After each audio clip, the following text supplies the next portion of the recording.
ladies and gentlemen, I know it's been a while since you've seen us. Been kind of over a month. Life happens. We're trying to be flexible, be fluid, and things like that. But I'm being selfish. I could wait till my co-host Deontay and Kenpachi we square something up. But I just need to talk anime, and the world just seemed to align because a very good friend of mine, Jackie, is back. Well, she was overseas, serving the country, everything. She's back here, and the time difference is still a thing, but not as big as it was.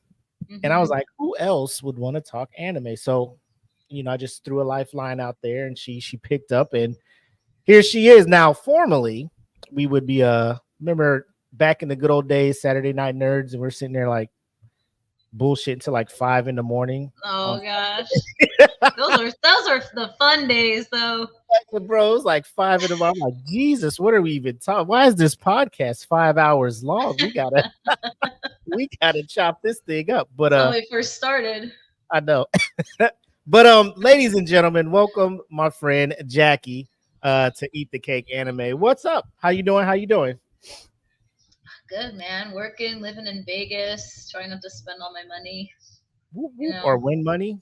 You hit up and all that good stuff? No. No, man, we just moved. I gotta keep buying stuff for the house still. I'm trying, man. 100% understandable. Well, so this episode, obviously, we're talking JJK, all that good stuff, and like we do every time, we're gonna, briefly talk about the manga, obviously the creator of the story, some of the inspirations that they got, and then kind of compare it to all-time manga sales when you're looking at it, because manga's been around for a while. Obviously, you got your big hitters and stuff like that, but some of these newer animes and these mangas that are coming out, I think they're getting a super push because it's starting to be more accepted, I guess, worldwide, and not just over in Japan and those countries over there. But without further ado, let me go ahead and bring in the opening to episode 3 of Eat the Cake Anime.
Ladies and gentlemen, we're back. Episode 3, Eat the Cake Anime. We are talking none other than Jujutsu Kaisen. Another one of these animes that I will say kind of helping push the popularity of the genre over here in the States. Unless you've been under a rock or just not into anime at all, I don't think there's a lot of people that have not heard about this property. And if anything, at least the memes of my man Gojo out here taking his blindfold off, stealing everybody's girl with his crystal Aquafina blue eyes and all that good stuff. And hey, that's daddy. Oh my God. So funny story before we get started. The movie Zero's coming out, right? Yep. My wife hasn't watched any of the anime, but she knows me and my daughter watching and we're going to go watch. She's like, I'll support you nerds. I'll go with you. Right. So as we're in the mall trying to buy, our JJK shirts to wear there. She's like, what's the name of the beautiful guy with the blue eyes? I'm like, how do you even know this? You don't even watch. How do you even know this? So that alone in and of itself, when people who don't even watch it kind of know of people and stuff like that, like she knows, One Piece, she hasn't watched it, but she knows about Luffy, right? She barely dabbles in Demon Slayer. She knows about Tanjiro. So it's when characters from a property achieve that level of like of being known without people partaking or knowing of their property, like that's when you kind of know you made it, right? That's when you know you made it. So with that being said, we were kind of talking before the show, and we'll give you the stats and everything for the manga, but when it comes to JJK for you, Jackie, like where are you at on it? Is it like must see up there? Like when the new season's coming out, Crunchyroll, however you're watching it, is it like must see every weekend, or do you wait for the season to finish to try to binge through? Like, how's it work for you? No, I think it depends on the anime of whether or not I want to binge it or not. But if it's just that good, like I will watch it by week. I also don't like spoilers, and I follow a lot of anime groups on Facebook that just the 3 hours later people are posting stuff. I won't get into it on this episode, but like the most recent ending or last episode of My Hero, I'm glad that I watched the episode, man, because as soon as we watched the episode, I went on Facebook and I was scrolling and there was a nice picture. Yeah. And I was like, oh, I'm glad that I watched this show. So that's why for the big ones, I can't wait to binge. I have to watch it because I also can talk to a lot of people about stuff, but I can't just not. I can't wait. Yeah. Yeah. I'm the same way when it's something like that. When I know, like, if I go to work, my little circle of anime heads, hey, yo, Shirt, you seen that? I'm like, yo, chill, I didn't see it yet. And then they looking at me all disappointed, like, because I could tell something had happened and they want to talk about it. So now I'm just like, fuck, man. Not like. Personally, I don't feel like you're a true fan of the genre if you're just like, I'm gonna wait until like it's done and then I can binge it. Like people like that are like, hey, I like it, but I don't care that much to like be a weekly watcher.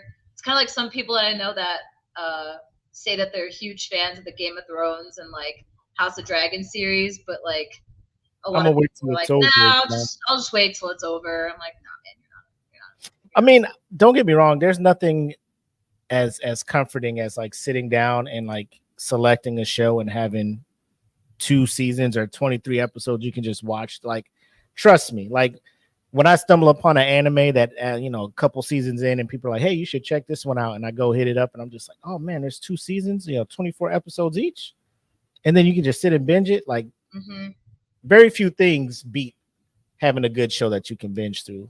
But like you said, it's one of those things where I think what got me kind of caught up on that one is the like when Attack on Titan was like jumping, like season 3, right? People, I mean, if you are missing episodes of Attack on Titan when it was going on, like you'll miss one episode and be super lost. People are coming to work like, oh, you didn't know that Aaron was, I'm not trying to throw anything crazy out there, but then you're like, what the fuck are you talking about? And you're super lost. But so real quick, Jackie, just introduce yourself to the people. Let them know kind of what was the anime that brought you into the culture, how long you've been partaking, all that good stuff. And if you want, you could try to tell people what your top 3 are. I don't know if that's like a rotating thing. We have yet to do that ourselves, me, Deontay, or Tempachi, because it's a pretty tough thing. Like, it's a revolving list. It just depends on my feelings of the day. So just share a little bit with the people. So again, for those who don't know me, I'm Jackie. I think a lot of people we have on this Facebook group are friends of ours. Yep. But I started watching when I was, I think, 7 or 8. And I think what got me hooked was Toonami back in the day. That was back when Toonami actually played anime. And it was Dragon Ball Z, Yu Yu Hakusho, Sailor Moon, and then at, I think it was like 10 o'clock, it would end and it would go into Adult Swim. Yeah. And it depended. It might have been like the first one was like Cowboy Bebop, or it would go into, I just knew that Inuyasha was on at 11 and 11:30, and it would play again at 3 in the morning and 3:30 in the morning. This is the same episode. I did the same shit. Like, this is just played at 11. What the fuck? Yeah. Is that? And of course, I couldn't always stay up that late. So Right. I remember they would also play it during the week. So when I was a kid, I had an alarm clock, put a battery in it, normal like bells. I don't know if any of these nerds know that because they have their freaking phones nowadays. But I would have my alarm clock, and I'd put it right by my my head, and I would put it for like 2:50 in the morning, and then it would go off, and I'd hurry up and I'd slam it like to stop going off, and I would go downstairs and I would turn on like the TV because that's when Adult Swim was gonna play, and then I would get up really close and I have the volume at like volume 8 so I could just hear it. My mom wouldn't wake up, and I would watch Inuyasha. And I don't know, that's kind of where I started. And then when YouTube came out, that was back when some anime shows would be on YouTube for free, and I would watch like shows on YouTube. I had like, my parents had a small box TV, and that's where I would like plug in and set up to the freaking internet, and I would have a cable from the internet going into the to whatever, so that way I could like watch it, or I would have VHS tapes that I would get from the library. And I don't know, I started watching all that, and then I started getting into like Fruits Basket, or in high school, Host Club. I think I was watching Code Geass was another one. I started getting more into it when I was in middle school and then high school. And then I think when I joined the military, actually when I went from dub to sub, is I was watching this anime that was like a romance something. I can't remember. It's like Fushino Bori. I don't know. It's about a 16-year-old girl that was gonna die in a year. She was 14. She was gonna die, and she wanted to try out for this singing competition, but she had to be 16 or something. So she got these two fairy like death, like I can't remember what they're called. And they came and they like granted her wish that they could turn her into a 16-year-old temporarily so she could try out for the things, and then she became a famous singer. And I got to a certain episode and they didn't make any more dub for it. So I had to switch to the sub in order to finish watching it. And then that's what caused me to start watching sub for everything, because there were shows that were out there that were never dubbed. And there was a lot that I liked. And then I don't know, after that, I think when I joined the military, that's when I started really getting into more anime and watching a lot more. Right. More so because like I wasn't in my parents' house, where like we didn't really have multiple computers. I didn't have a touch screen phone with apps that I could watch all this shit and unlimited data. I didn't have any of that. So then when I lived by myself, I can connect to the internet and buy my own stuff and watch whatever I wanted. But yeah, I think that like, I have to say my all-time top 3 probably Yu Yu Hakusho, Full Metal Alchemist Brotherhood, and then like I just watched Full Metal Alchemist Brotherhood again for like the 9th time, 10th time. I can't even tell you. Like a couple weeks ago. Now we're watching Yu Yu Hakusho again. This is my like 15th run through of it. I'm just obsessed with it. Have you seen the live action on Netflix? No, so it's tough for me with live actions because I still haven't even watched Avatar: The Last Airbender live action. I still haven't watched One Piece live action, and I want to. You're just very, very cautious with it. I am, because I don't. Those are near and dear to your heart. Yeah, I did watch the first episode of Avatar: The Last Airbender. I didn't think it was terrible. Is okay, but I didn't keep going after that, so I wasn't too disappointed. So I can't give an actual opinion on that. The Yu Yu Hakusho one I heard is really good though, for what it was worth, for it being live action. I just again didn't give it a chance. It's one of my favorites, so I have a feeling that I would just be very overly critical. And the top 3, man, I don't know. It's tough because I can give you a top 10 easily, but I think about like story building and character building is something that captivated me like constantly, and it wasn't even that crazy of a show, it would be like Hunter x Hunter, man. Like that's a close third, maybe fourth. Another one that could compete with that maybe would be damn dude, it's tough. I'm obviously a Sailor Moon fan.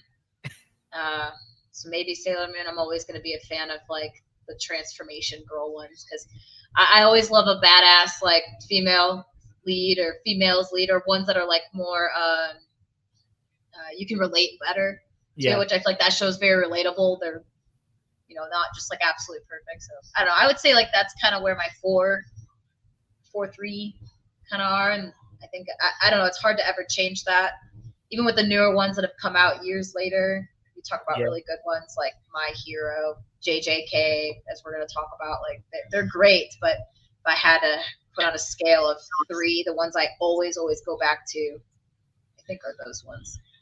Yeah, I mean, and we're kind of the same way. Like my list just it's fluid. Like I'll say top 3, but it's in no particular order type stuff, right? I'm big with character development and stuff like that. So the fact that you have, and people say it's cheating when you say like the Naruto storyline, right? So Naruto and Shippuden, they're just like, well, those are two, like, it's the same person. It's like him from the kid that everybody's like, get the fuck out of our town, to hollering, come save our city, Naruto. Like that arc where he comes back as the you know, the shaman, you know, and bro, the whole thing, bro, my god, dude, the sage. Listen, we were just talking about Naruto. Because we actually wanted to rewatch like the whole thing again, including Shippuden. I haven't watched Boruto. I think I watched up to episode 33, and I was like, man, I can't. It's tough. And then someone was like, yeah, man, like I got finally to episode like 140, and it's like kind of good. And I was like, man, I'm not wasting my time on that because I just heard some other things about it, and I'm like, I'm good. Yep. But yeah, so those things like that. And so when you're giving your top 3, I'm like, that's a solid list, you know, like nobody, it's hard to really argue with people's lists unless they're really coming in here and saying like, you know, my top 3 is fucking high school D&D and you know. You also I can't like say JJK is up there because one of the biggest reasons why JJK and all these other animes became what they are now is because of anime like that was created back in like 80s, 90s, early 2000s. They really paved the way for these shows to be what they are. And as you watch a lot of these shows, they all have somewhat of a similar plot or like background story to it sometimes. Like you can start predicting like, all right, I have a feeling this is going to happen. Like if it's a shonen, you walk into it knowing what it is. If it's I will say JJK is one of those more unpredictable ones. Like you really don't know what's gonna happen, but I think it's because JJK there's no real like plot kind of like there isn't like obviously with Naruto this dude wants to be freaking Hokage, so it's gonna go from him being bullied, whatever, he's gonna go through all this character development kind of and all these characters be this thing, and then he's gonna get to all powerful, whatever. With JJK it's not like that. It's not centered around the primary character, dude. Like you end up falling in love with almost everyone else besides like the actual character it's meant to be about, and there's no real like character development for him. He's just, this is who he is, and like here's some maybe new things with him, but there's no like I don't know how to explain it. I'm trying to think of the right words, but it's different, and that's why I think JJK is going to be harder for me to recommend as if you want to get into anime, watch this one first. Yeah. Unless it's someone's personalities, they don't care for the story, they just care more about like fights and gore and sick fight scenes and just like crazy twists, I guess. So yeah, I don't think it's a icebreaker anime. You know, like it's not a gateway anime that I would recommend. Yeah. Like you'd have to have seen have a couple shonens under your belt, or you know, it's not your typical shonen, I would say. You know, it's darker themes, you know, things like it's people not coming back. A lot of that stuff without giving stuff away. So it's one of those animes where you sit down with somebody, because there's a handful of them where, you know, people will sit down and if they haven't seen it, be like, hey, don't get too attached to these people that you keep seeing on the screen, because at any moment, you know, Game of Thrones it. You know what I'm saying? Like anybody can get it. It's like watching a comic got killed. Yeah. Oh my God, that's number one on there when it comes to that. Like I was shocked. I'm just like, there's only one season of it. Like that's it. Oh wow, And it's one of the top, man. It's up there and top like must watches. Yep. But without further ado, let us get into talking about JJK, the creator, and the manga itself, and the creating the manga segment of our show.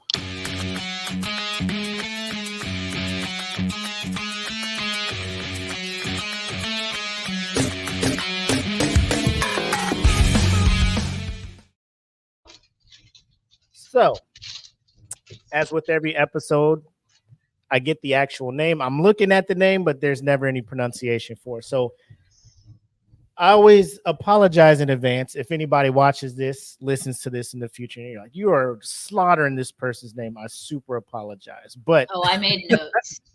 Oh, did you? Okay. So I did slaughter names. Okay. Is it Gege Akutami? That's what I'm looking at. Or is it Gigi? Let's see how to pronounce.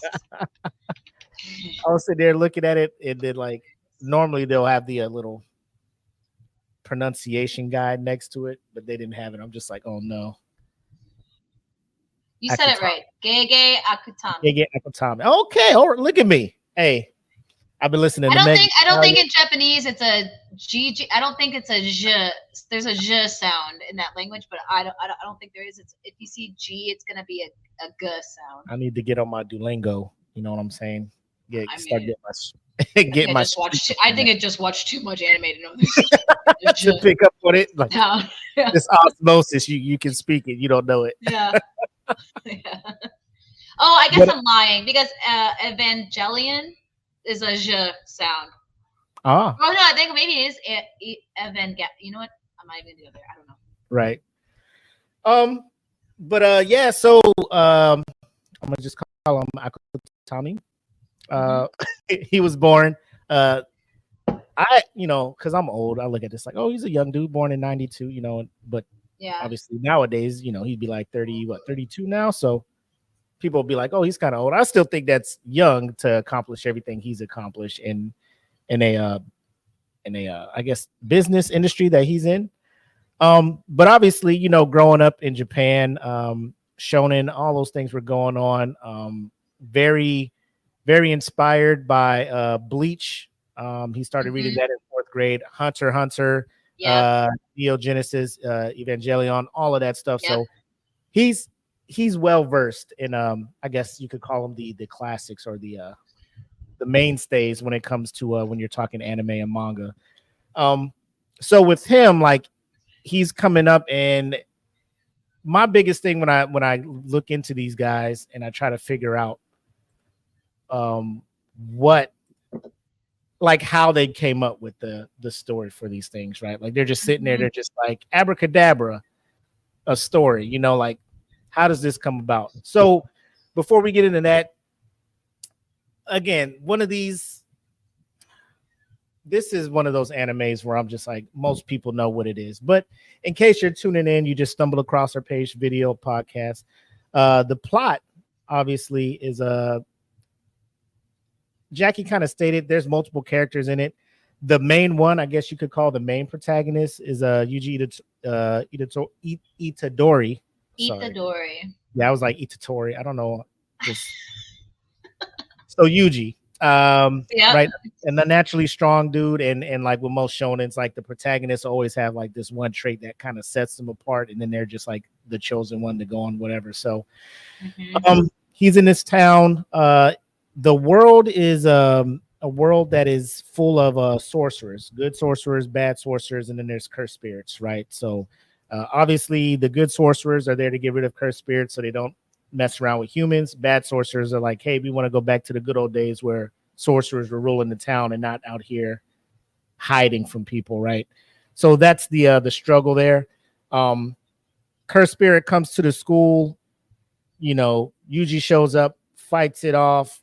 He's about to die. He ends up eating a cursed object, which is the one of the what 10 fingers? No, how many Yeah, fingers? I think there's 10. Yeah, because One of the 10 fingers of the strongest uh the strongest curse spirits, ancient sorcerer, uh pretty much OP as fuck. Sakuna, right? So he eats that. Normally, a person to eat that, any normal person would eat that.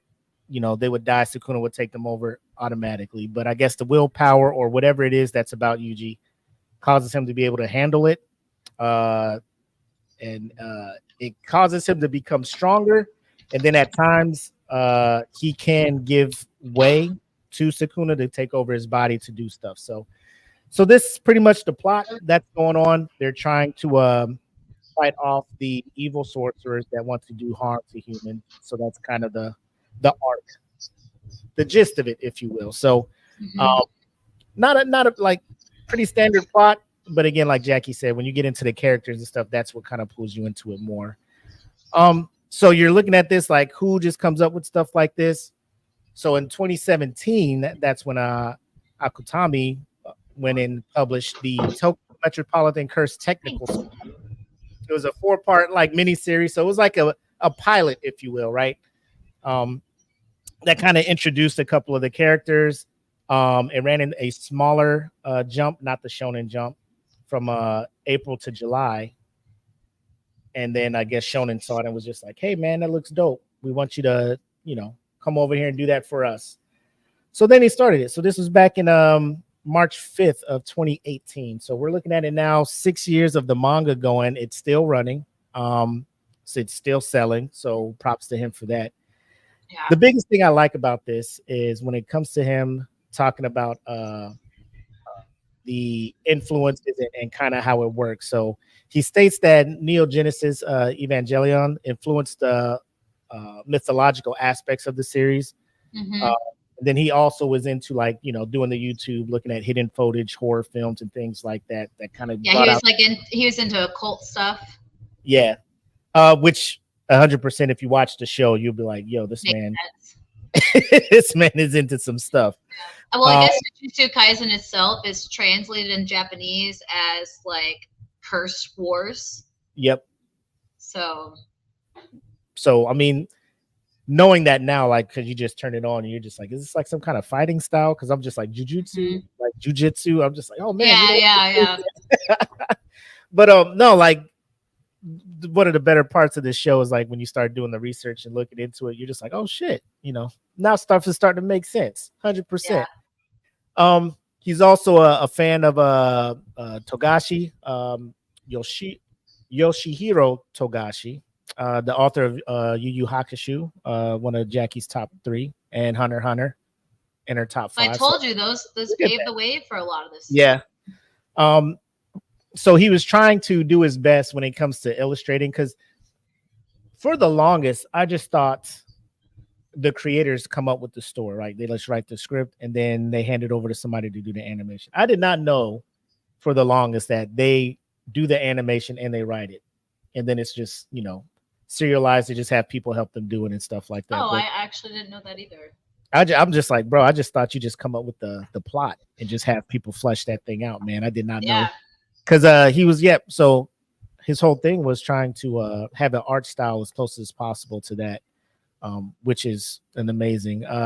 Also a fan of Bleach, and then other manga artists that inspired him is Kishimoto from Naruto, and then Yusuke Murata.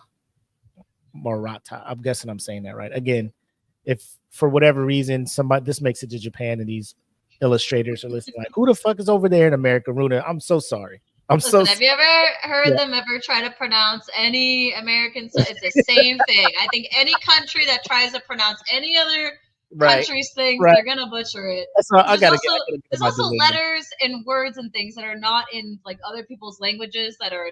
That's just how it's gonna be. Yeah. Unless you like actually immerse in it, educate yourself. I think facts. But yeah, so who's illustrated manga like Eye Shield 21, which I haven't heard of, but One Punch Man I have heard of. Oh, And yeah. then I think the biggest thing is when he talks about the magic system, because when you talk to a lot of people who read the manga or try to watch the anime, the fighting, the magic, the domain, like a lot of people get confused on that stuff. They're just like, I'm not understanding the standard, I guess, the progress of strength, I guess, that you would see in most anime.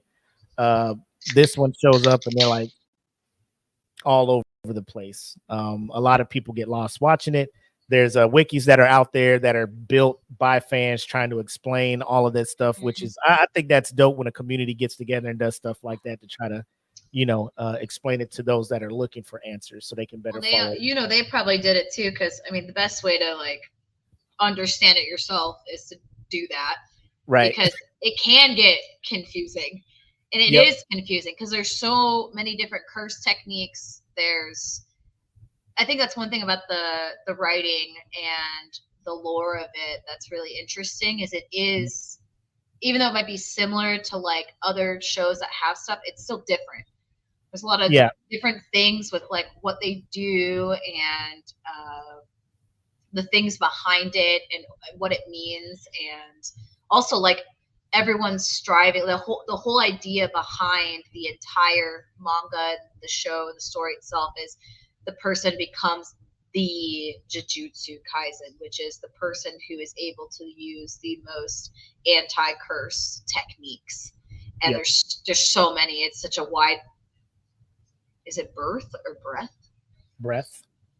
Yeah, sure, whatever. It's a spectrum. You just want to be as wide on that spectrum as possible. I think it's like now you got me messing. Like I'm messing up. Yeah, now I want to go on dictionary.com. Is it wide breath or wide birth? English. Wide birth? Oh, wait, maybe it is wide birth. Oh, that's to avoid or stay away from. So it's breath. Wide breath. B-R-E-D. Oh, breath. Wide breath. Breath the of knowledge. Breath the. English is supposed to be my first language, and we're all struggling. We're struggling now. It's cool. My excuse is it's late on this side. I don't know what your excuse is. So wait, where are you at right now? Sorry, I know we're going all a little off. I'm at Langley. I'm in Virginia. Oh shoot! I thought you were still in freaking Arizona for some reason. Ma'am, no. Big. When's the last time we talked, dude? It's been. Big facts. Big facts. Big facts. 10 years, man. Oh man. But back to the manga. The biggest thing, the magic system, he says it is largely inspired by Hunter x Hunter, whose fights and Akutami's words reject emotional arguments, right? He's saying that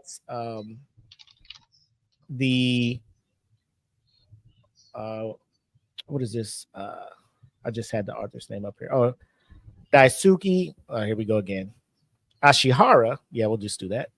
World Trigger's author, whose magic system is also similar to Togashi's. Oh, yeah. Okay.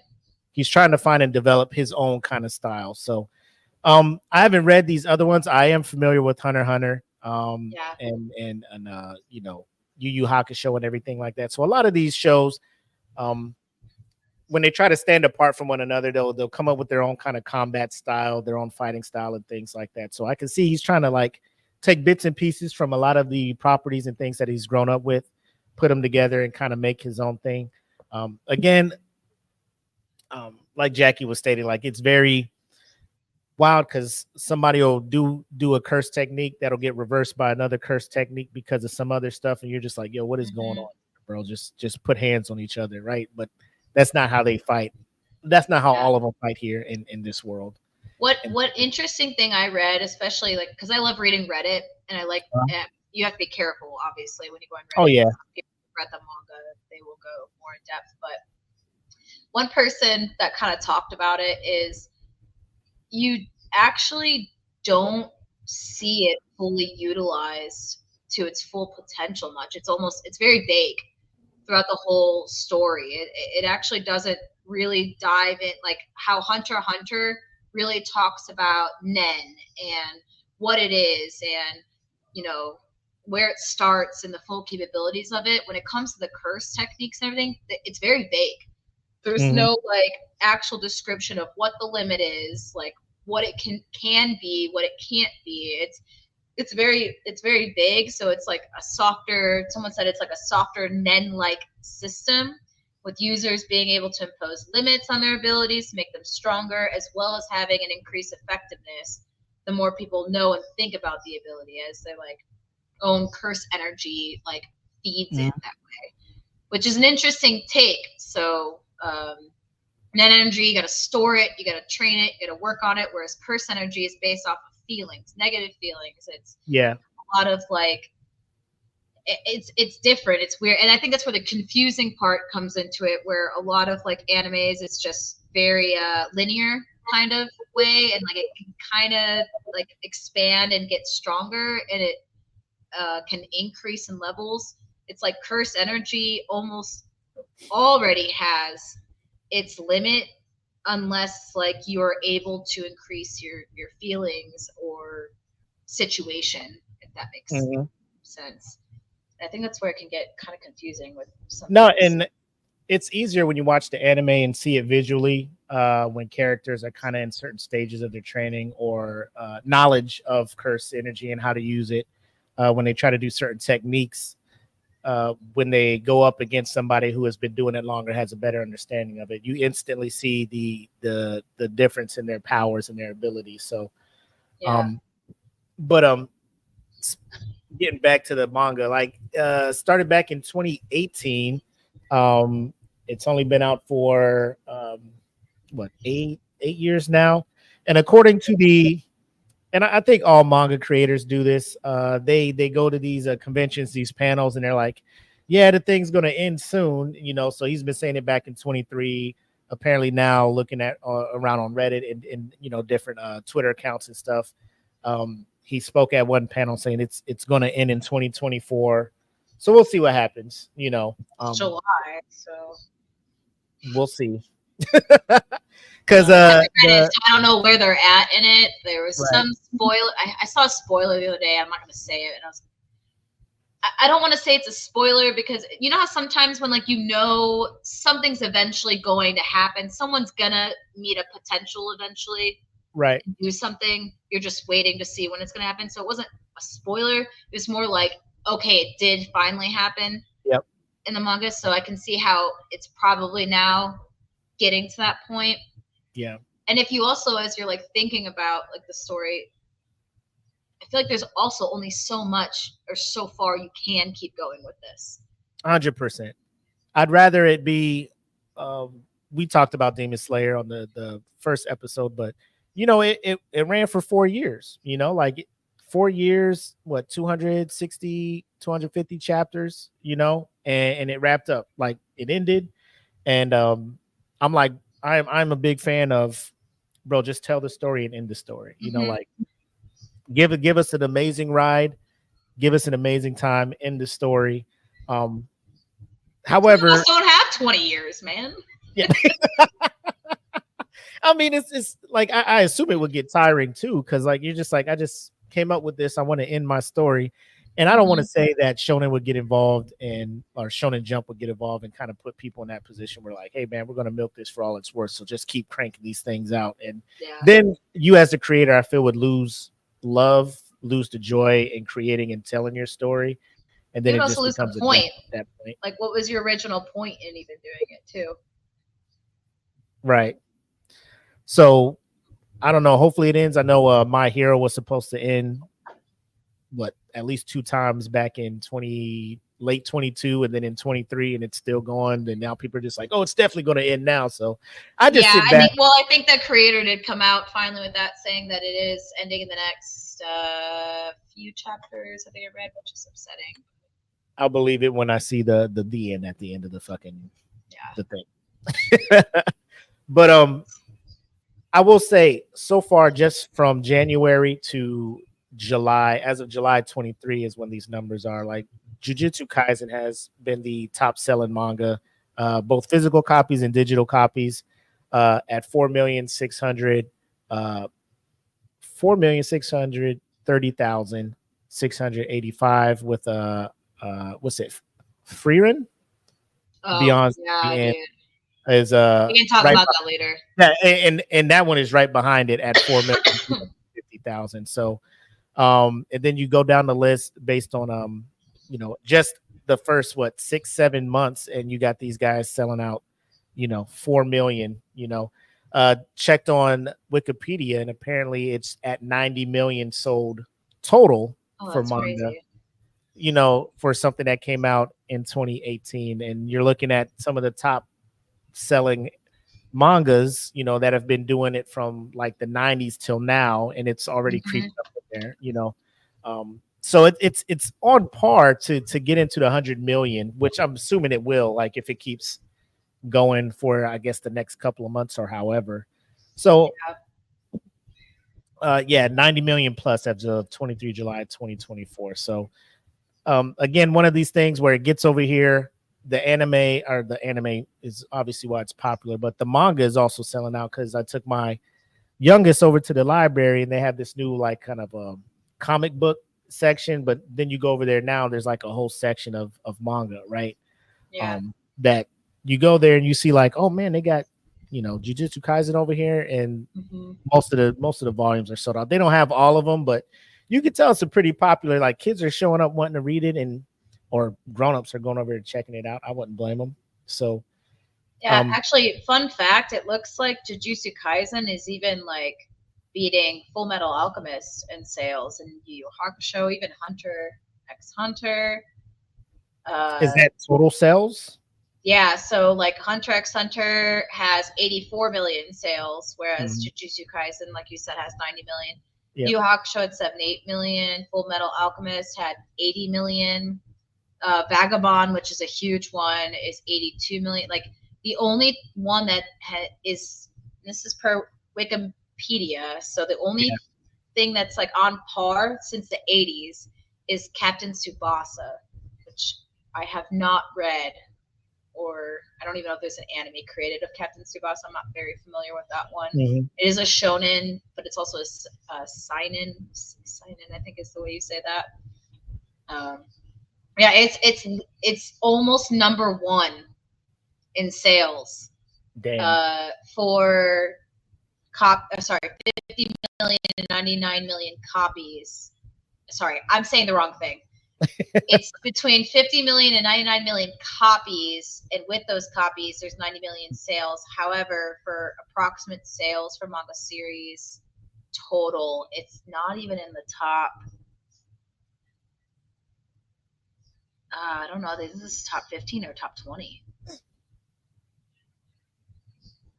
This is an interesting list or table that I'm looking at right now that doesn't The make one on sense. Wikipedia? Yeah, there's like at least 100 million copies and above, and it's not in there for sales. But then there's between 50 million and 99 million copies, and that's where it's ranking in like Yep. the top two. Yeah. Like I said, it's I could see it easily getting into the 100 million category. That's right above it, easily. I know they're in the work of um, another movie and stuff like that. They got video games out, but that's neither here nor there. I do want to say though, the the anime, and like with the other properties we talked about, Demon Slayer, My Hero, when you're reading it, like with all of them, you see these amazing set pieces, right? And it's one of those things where, like, I know for me, like, I started watching the anime, then went back to started reading the manga, but there are things like now I'm reading ahead in the manga to where the anime is at, and I'm seeing these set pieces, and I'm just like, I can't wait to see this in motion, like with Demon Slayer and all of that there. So with that being said, we see that it's hella popular. It's not only popular over in Japan and those countries, but again spreading over the Western culture, to the point where obviously it took, what I think 2020 is when the anime came out, and every time you start hearing, hey, this manga's doing great, anime adaptations coming up, like the first thing I start looking to is like who's fucking animating this shit, right? Because At this point, if you're putting a manga or an anime out, if you're doing an adaptation from a manga, you got things like Demon Slayer out here, that's setting the bar for animation. You Mm-hmm. know, you had Attack on Titan. Quotable. That was yep. You photo anything you photable. You're just like, bro, Appa. got it. Mappa, Wit Studios, A1, I think, Bones. So there's the anime studios where you're just like, okay, if they're picking it up, we should be all right, you know. So you always want to make sure it's going to one of those studios, and you'll be more than likely happy with the result. But so yeah, it did get picked up.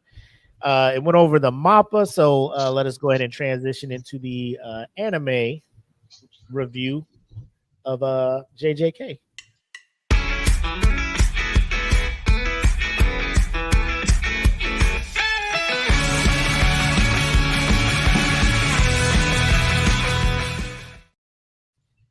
Yeah, so I know Jackie's like, I haven't read the manga, but I did watch the anime. So I'm assuming this is where Jackie will be letting you know, which a lot of people, we usually spend most of the show in this area because, like we said, when we start seeing these things in motions, and you get the music on top with the voice actors, so you get to put a voice to what you've been reading in the manga, all of that cool stuff.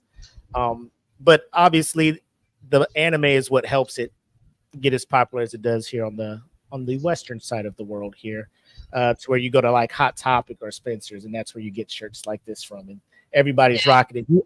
I wear this out, and like grown people are coming to me like, "Dude, your shirt's dope." I'm just like, Yeah.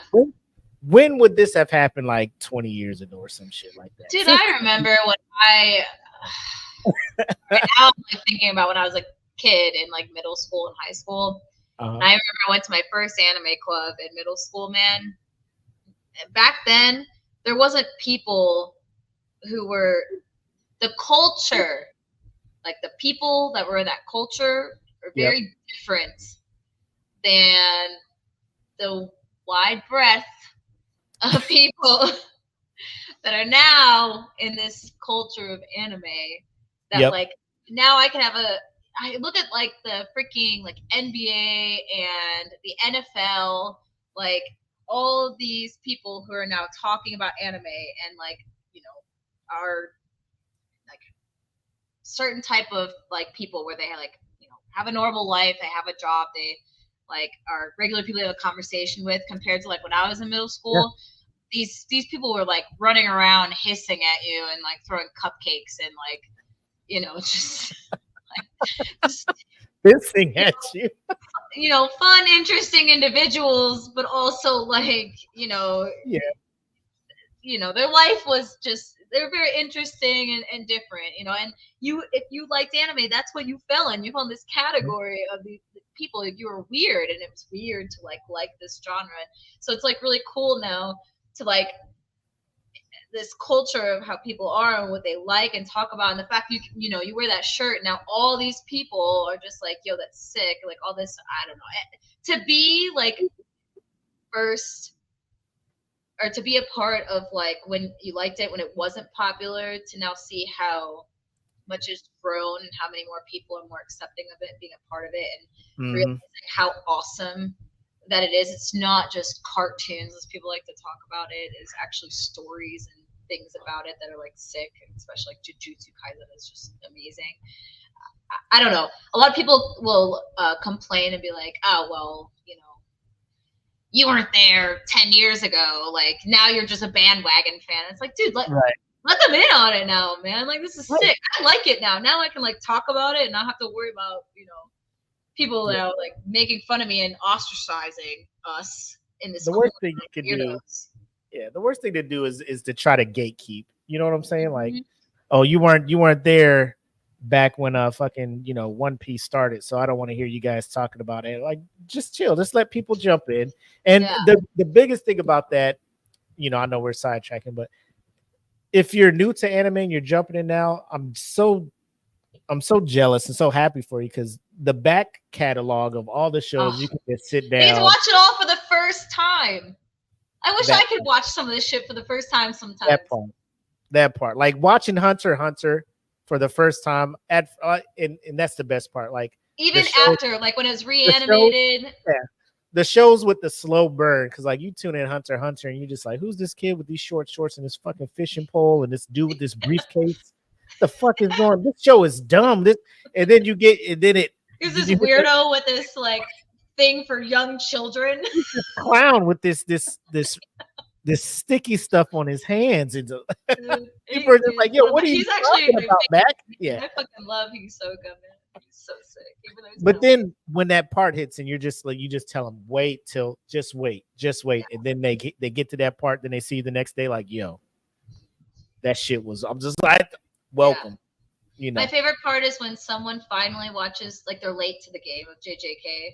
Yeah. And they're like, they get to like Yuji and like freaking Toto's part when they're fighting against Hanami.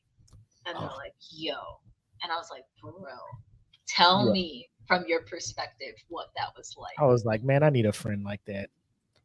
Do you ever watch on YouTube whenever an anime has a scene? Do you ever watch reaction videos to the scene? Oh, yeah. Oh, dude, I watch those all the time. They're my favorite. Yeah. I'm like, bro, I should. Like, I see them and I'm just like, man, I should record my reaction. But it's already late because I already saw the initial thing. So I'm not trying to. Every time a new episode of JJK comes, I'll just set a fucking camera up and be like, bro, at any minute I could spaz the fuck out. Yeah. I could easily do that for Demon Slayer. Like the season finale that just happened. And dude. Bro, I was goosebumps and fucking. When I think the best part of that whole, even though the whole episode is great, when Zenitsu entered, man, into like the Infinity Castle, I was like, yo. He wants to smoke. If they could finally pick a part to actually showcase how badass this dude actually is, aside from all his whining, they did it perfectly. Bro, that we'll talk about that all like because I have to. Yes, oh my god. Oh my god, I have so stoked. But anyway, yeah. Sorry, I know we're sidetracked. Sorry, man. Oh man. So the anime appears, right? In before we talk about the anime, can we just at least talk about the creativeness and the amazingness, that's not a word, of the we'll roll with it. Openings and closings. So we're talking about the music. I love the anime, man, but you cannot deny that anytime you watch the anime, you also watch. How many openings of animes do you skip? It's very few. It is very few. I'm trying to think off the top of my head. Because some people will skip. They'll watch it the first time. They're like, oh, that was sick. And then after they watch the anime, they'll skip it after that. Jujutsu Kaisen was one of the very few animes that I actually watch every. If the song is a bop, I'll instant. Like I always give it a couple of. I always give the opening a couple of playthroughs to see if it like. Yeah. If I'm gonna add it to my playlist, because I got a whole J-pop, J-rock playlist. Same. Okay, cool. Every single episode and closing of JJK is on my freaking playlist because it is that they could not have selected better bands, better openings to go with this anime. It's not even just the songs. It is the openings and the endings as well with it. Like talk about like manga creates like the story, the art, and the fact that then you translate the manga to the anime and the art with it with that Mappa does like a fantastic job. They do. But then now you like create this opening and ending with these songs that dude, like I don't think there was ever a bad opening or ending with this anime. Like I listened to them all again before we started this again. I'm like, dude, I don't think there was a bad one, man. I will say favorites, but the closing, the outro, the ending, I guess, for season 1, it was like an instant because it's so the contrast from like what you just watched for like 22, 23 minutes. And they're dancing. They're going out putting hair gel in, going out dancing. Gojo is like, yeah. and Megumi too, the serious one. Yeah, that's what I'm saying. It just comes out chilling, you know.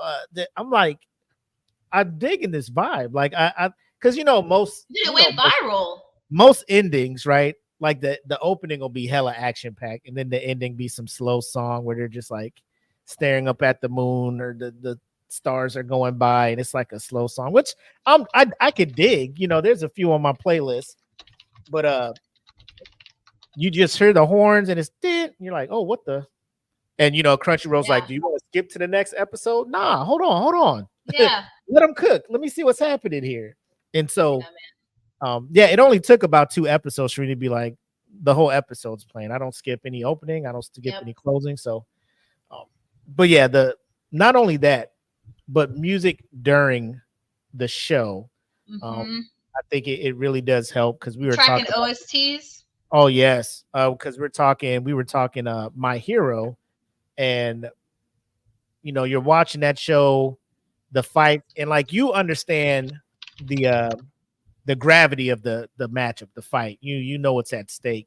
But then when the orchestra comes in, the score starts playing in the background, and the My Hero score where you're just like, fucking you, that shit motivates you to get up and fucking go do some real shit. You're just like, man, let me get my ass up out of fucking shit, let me get this gym up, plus ultra out this bitch. You know what I'm saying? Yes, dude.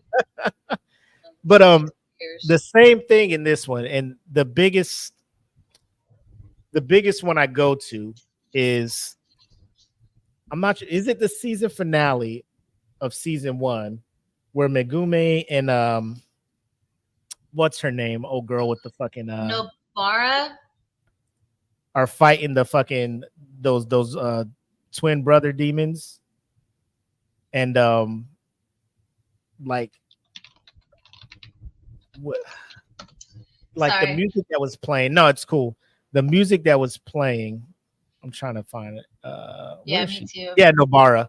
Yep. So Megumi and Nobara, they were fighting those demons, and they're fighting, and then they do no, Megumi wasn't fighting. It was Yuji. And Yuji. They were fighting, and they did that thing. They were fighting, and the matchup wasn't working for them, and they did that. At the end of season 1. Yeah, and they did that swap, and and the music kicks in, and it was like it was going from one person to another, and they had the guitar doing the riffs between like dun, dun, dun, dun. I was just like, yo, I want to punch somebody. I want to punch somebody as hard as Yuji is punching somebody in this movie right now.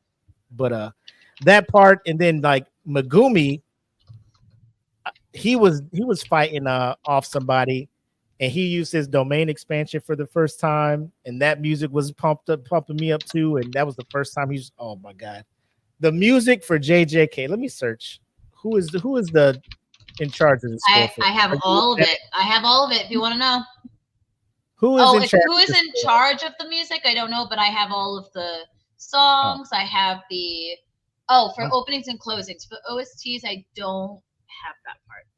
But I had this conversation with Steven. I'm like, have you ever listened to scores on like shows and movies? Like we were cleaning the house one time, and I'm getting off track a little bit, but I played the score of like How to Train Your Dragon. It's like, have you listened to this shit? This shit is like amazing. Sometimes the score is better than the soundtrack, because like I'll hear a song in the movie and I'll go look at the soundtrack. I'm like, what the fuck is all this shit? Like Bleach's OST is good. Even Naruto's Hunters is good. They're iconic. A lot of them are like, and I won't go there, but some video game scores, like a lot of people will talk about those sometimes. You can go movies, but no, JJK is like, it's like it can kind of be like I don't want to say hip hop, but it's what's the chill hip hop? Lo-fi, thank you.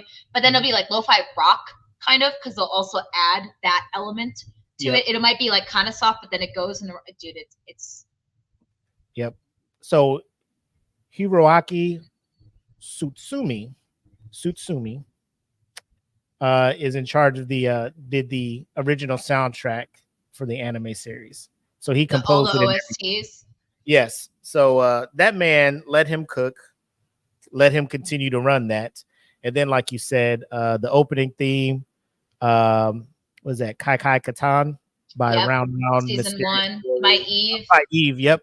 And then Lost in Paradise by Ali. Bro. At the end. Lost in paradise. Classic. Like that Dude. song comes on, people who don't watch the anime know what it's from. They're like, this Yes. the song, this the song from the anime, right? Like you don't know the name, but you're aware of this song. Dude, I will say my favorite opening though of all time for Jujutsu Kaisen, because I will go back between Kakai Katan and then Vivid Vice, but that opening where the first half of season 2 was like Gojo and Geto's like their past. backstory. Dude, Yeah, that opening cold. is, dude. I watched that opening so many times. Even when like randomly I'm on YouTube, I'm like, I gotta watch this opening right now. I don't know why. And then I downloaded the song and I was like, I don't know what it is. It's like that chorus part. They do it so well.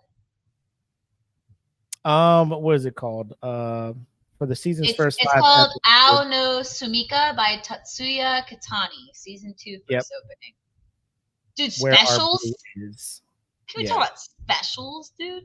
So if you actually listen to the full song of specials, I will say it's okay. The full song. The way that they broke it out just for the first, like the opening, was perfect.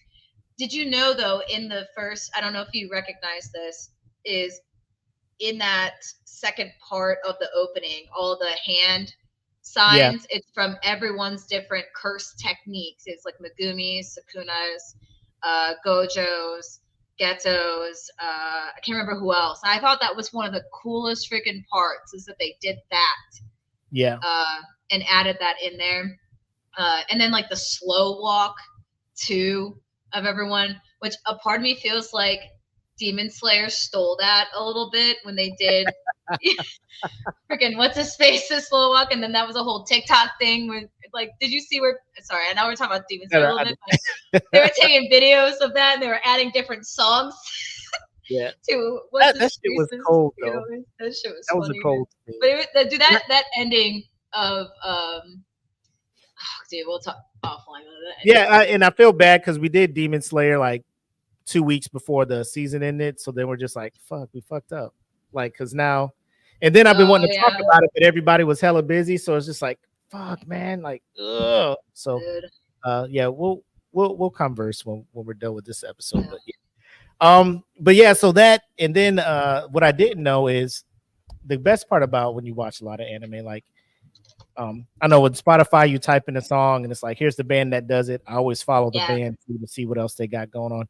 I didn't know the same group, King Gnu. I don't know if that's how you say it. Yeah, the one that did specials.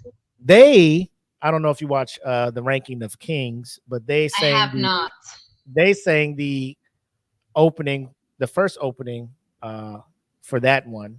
And it's a totally different vibe because like I was watching Ranking the Kings and I'm just like, oh, this is a nice little bop. And then Specials comes out. I'm just like, yo, these guys, they can do this little kind of pop rock, and then they got like rock over here. So I like I don't know. I just like the versatility of all these bands and stuff like that. And like if you watch anime, you know what I'm talking about because Lisa can fucking sing a opening. Don't even get me started about Lisa. Man. An opening and ending for everybody. You know what I'm saying? If Lisa's on your shit, I'm listening to it. You know what's annoying is, sorry, I gotta talk about Lisa for a second. She did the I think 3 openings for Sao, and then she wasn't that popular for Sword Art Online when she did it, but I think it was her second opening for Sword Art Online where people were like, oh, she's actually really good. And then when she did the opening for Demon Slayer, people were like, oh my god, and then she just took off after that. Yeah. I'm like, bro, Lisa be all over everybody's stuff. But like we talked about it, Demon Slayer was the thing that America was like, oh shit, this is dope. You know, I'll go to the theater and watch this, which is why we're getting 3 movies for it. But I digress. JJK, music on point. Obviously, I did want to talk about. I had to talk about that. I was like, dude. Oh no, the music is closings before we get to even animation. Like they did not miss. Right. music is iconic, and you can also throw in there the skill of the animation studio to be able to visually put something together to match the energy of the song. Yeah, because if your opening sucks, like it Bro. starts the overall attitude of the viewer. Yep. Right off the bat, you're like, damn, this freaking opening sucks. And then you watch it, and like a lot of times, a lot of people when they watch animes, they're like, well, the season 1 was great, but like I'm really upset that the freaking opening sucked. Like a lot of people will like they'll like anchor on that. They'll be like, why did your opening suck though? Yeah. Like I just skipped the opening every time. But I feel like if you can have somebody tune in opening, watch your show, and then watch the full ending, like you nailed it. Trifecta at that point. So yeah, like we said, they handed over the Mappa, which some people feel a type of way about Mappa. They kind of run their employees a lot. They pick up a lot of projects. But even though they say that, there's never, I don't think, and correct me if I'm wrong, I never really read any truth data besides there was supposedly some strike from the animators wanting something, but I didn't actually see proof for that. It was just a lot of people talking about it. The only thing I hear is like, there'll be a certain employees, like you said, that'll speak up and be like, man, there were times where, I ended up working, 16, 18-hour days, get home, go to sleep, come right back. Sometimes I just sleep it's no different. And I'm not saying it like it's not serious, but like when video game, companies, developers, they go into crunch time where they just like sleep at their desk and then wake up and get back to fucking developing because EA wants the game out at a certain time, or the publisher wants the game out and the developer is like trying to get that out. So I think what sucks is that Mappa is so they're in high demand. Like a lot of they're so demanded now because of Jujutsu Kaisen and Attack on Titan. Really, what started was Attack on Titan. Yep. And then that paved the way for Jujutsu Kaisen, and then others that I think One Punch Man. Actually, One Punch Man was one of the first for Mappa. They do Vinland Saga too, so yeah. But even then, when Vinland Saga was out and One Punch Man was, I don't think Vinland Saga and One Punch Man had the popularity yet as much as Attack on Titan did. And then once everyone was more demanding of that type of animation style, then it got more and more and more, and that's what sucks for those creators is that now everyone wants Mappa or Ufotable to now animate these, but Ufotable is doing the opposite of what Mappa's doing. Ufotable's like, nah, man, this is gonna be unique to freaking Demon Slayer and whatever else we want to do. Mappa's like, bring it on, and that's what's causing the overwork of the workers, which sucks. And it does suck, but when you're watching it, like my fear is like they're gonna pick up so much stuff, they're just gonna start like being shit. The quality of their animation is gonna drop, and that is not the case at all. Like these dudes are continually putting out quality stuff. The amount of stuff they're putting out, again, it's one of those, I don't know where people stand on that. Like, hey, give these people a break, kind of go the Ufotable route where they're just like, for a while, they're just like, we're just animating the Fate Stay Night, Fate Unlimited Blade. Like we're just with the Fate. And then now we're into, this Demon Slayer. And I feel that them taking their time, like if I think Mappa's now realizing, because a lot of people are, before even the creators were saying anything, it was the viewers that were actually making observations themselves, which then caused their creators to start going out on Twitter. And it was just a few workers that were saying things. And then I think Mappa, because I haven't seen anything for the past, since the last season of Jujutsu Kaisen where someone was complaining about some animation part. But what pisses me off is that people will press pause in certain areas. And they'll look for stuff. And if you actually watch it through, you don't see. Like you just see great quality. It's all coming together great. But then they just pause and they're like, oh, this going frame by frame. Like, dude, relax. Did it come together? Did it look great? It looks great, dude. Just move on. Like How come he had that's what buttons pisses on his those creators shirt? off. Because then Yeah. people, what will happen is people go on Twitter and be like, "Oh, this is shit," and blah blah blah, and it makes the creators feel like shit. You know, they're not doing well enough, which is not true. It's just people who just want to nitpick. Yeah. And what are they doing? They're probably just sitting, doing nothing except watching anime and just criticizing, and they don't even do anything. Some people like to complain because they feel like if they're the first to put it in a little Reddit thread or something like that, then they look like a super fan that, you know, or whatever. Like their credibility goes up. But I think that's Sorry, what most animation is. digress with It's hand drawn. No. It's Yeah. because you're still talking about the animation. It's anything that's hand sorry. drawn. Like you'll mess around and like one scene, you know, dude will have buttons on his shirt. Then the next scene, like the buttons are on the other side of the shirt. And somebody's just like, look how sloppily this is animated. The attention to detail is not there. And I'm just like, bro, if you just don't. That did not happens in movies. What did they talk about in Avengers, where there's like a Starbucks cup or something in the background? How often do we even like care or talk about that anymore? If it's not immersion breaking, like I don't care. You know, like I'm not sitting there and then like all of a sudden like, yo, what the fuck? Buttons on the other side? I can't do this shit. You know. I think there was one episode of One Piece actually that Mappa animated. It was the 1,000th episode, I think. One Piece episode 1,000. Mappa? Was it Mappa? Yeah, I think it was Mappa, and it was sick. But then, because after that, the animation style for it has been like, I don't know, man. I will give all the praise in the entire world to Mappa in general. The animation style for Jujutsu Kaisen is crazy. Like, I think that Demon Slayer started an era of animation now that is just like top quality. Well, actually, I would argue Fate Stay kind of, I think, started that. And then Ufotable kind of came in, and then now everyone's starting to like. They're like, it's the investment of anime. As much as you invest in your animation is how much, you'll get those returns back. I think, because I know at first it was all about budgeting, right? Putting out the most you could do at cheap as possible to get the most return. I think when people are looking at, I think it was like during the Red Light District arc on, or the, what do they call it? The Entertainment District arc of Demon Slayer, when you're looking at the fight between Tenjin and the Upper Moon. And you look, and you're just like, bro, they're spending about $100,000 per episode in animation. And people are like, what? But then when you see it, you're just like, yo, that's the move. I guess that's what you got to do. Because now everybody's talking about it. Now your show is popular. You're selling merch. People are signing up, streaming your show. Look, so, and apparently it's working for Mappa over on JJK, because as of April 4th this year, I haven't seen anything as updated as that.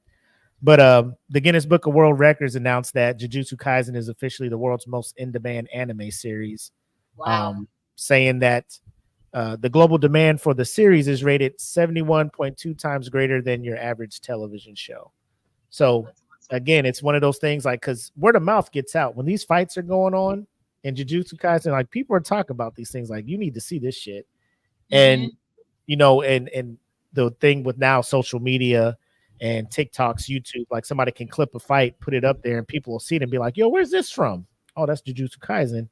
And then people are going to go stream it and everything. So, but yeah, most popular anime. It's been called that on several, anime pages, groups, and things like that. When you're actually talking about awards and stuff, which is kind of difficult for anime, because like you have Crunchyroll awards, you have another anime streaming thing awards, and then the thing with Crunchyroll is like they're just gonna give awards by popular vote, give award to shows that are on their service, and not just anime as a whole, right. So it's one of those things where I guess, but I think last year season 2 of JJK won for best anime of the year. Some people were like, you could have gave that to, Frieren. Am I saying Frieren?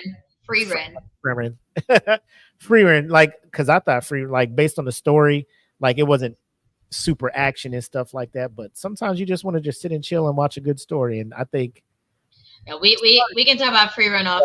offline, But it's man. one of those where you're looking at it, it may just be the popular choice, like how Demon Slayer is like the popular choice. I know I was guilty. At first, I was sitting there like, hey man, I think just based off of what I've been seeing, the Hashira arc is kind of slow, but I'm thinking Demon Slayer may win best anime for this year, you know? And people are like, I don't know, blah, blah, blah. And then the season finale drops, and people are like, yeah, I mean, it might now, after that We'll shit. see. But Mappa's been out here. It's been popular, highly rated. You're looking at IMDb, it's 8.6 out of 10, 87% on Rotten Tomatoes. Who's giving this thing anything less than 5 on Rotten Tomatoes or a 4? Like, there's people in here giving this thing a 1 on Rotten Tomatoes, and I'm not even. And like I said, I think it's because, and this is what I talked about previously, it's not, you can't relate to a lot of the characters. It is purely just action based. Like, there's no, let me start where I have 0 powers, I'm not strong. And then, because some people like that. They like to see where you come from absolutely nothing. There's nothing about you. And then you go through this whole arc of getting better and then whatever. Yuji is like immediately from season 1. The dude's strong. He knows how to fight. Right? And this dude has the balls to just swallow this finger whole and just be like, fuck this. I'm going to fucking eat this thing. And then he goes off. And now he and Sukuna are like as one. And it's hard because like I watched that and I was like, yeah, dude, this Sukuna guy is sick. But it's hard to realize, like, no, dude, this dude is actually not good. This guy wants to fuck shit up. And season 2 shows that. Yeah. The freaking Shibuya arc, man. I'll talk about season 1 a little bit. Like, season 1 was good. It introduced a lot of characters. It made you like Nobara a lot.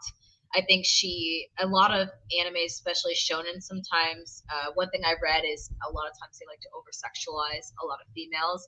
This is one of the very few animes where, like, she's not over-sexualized. She is, like, a no shit, like, she doesn't fuck, but she wants to be, like, she wants to be, like, in this romance kind of thing and, like, be in love, but also she's, like, badass and, like, doesn't care and all this stuff. She's super strong. And then you have her, you have Yuji, and then you have Megumi, who is like kind of mysterious. There's something about him that Gojo talks about. You're not really sure what he's talking about. And even in season 2, you're not. There's some things more, but you still don't totally know like what Gojo knows, supposedly. Right. And apparently in the manga later on, there's some more things about him. But the season 1, I think, really highlighted a lot of how, like, the personalities of, like, Yuji, Nobara, you bring Toto in, you bring freaking, what's his name, Inumaki with, like, the sushi, and Panda, and Maki, where she can only see cursed things with her glasses.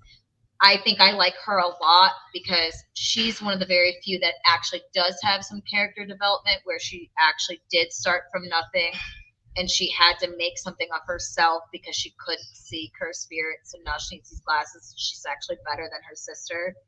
So she's actually a huge favorite of mine because of that. She's badass. I do like that dynamic. Yeah. I really liked season 1 because it was very, like, introductory, but the thing is, why I think like people don't like it is like everyone's just where they're at. They're already there. They're at these levels, and it is very dark. It can be gory, and it can get confusing with a lot of the cursed powers, and that's why I think some people will rate it low, unless they just really like a show that just gets at it, just gets to it.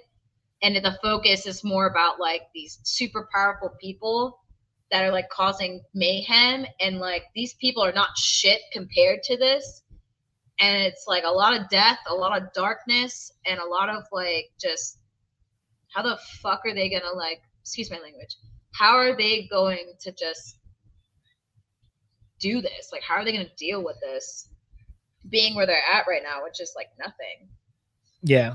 I mean, it's, like I was looking at some of the 1-star reviews, and it's just like, man, uh, it's people, I guess, who haven't even attempted to try to like watch past the first episode or something like that. Some people are giving it 1 star because they're like season 2 is worse than season 1, so they're giving the whole anime 1 star. That's It's crazy because I think season 2 is fantastic. season 2 is bananas.